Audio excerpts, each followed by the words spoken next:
ناظرین یہاں ایک بات کرنا بڑا ضروری ہے کہ تازہ ترین خبر یہ ہے کہ جنرل لیفٹیننٹ جنرل ریٹائر فیض حمید صاحب جو ہیں ان کو 14 سال قید بامشقت کا اعلان کر دیا گیا ہے، قید سنا دی گئی ہے۔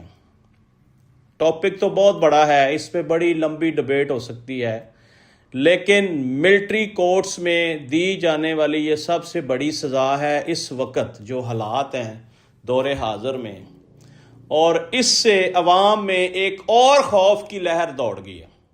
عوام سخت پریشان ہو گئے ہیں کہ اگر ملٹری فورسز کے خلاف اتنے بڑے بڑے فیصلے ہو سکتے ہیں تو پھر عام آدمی کا کیا بنے گا۔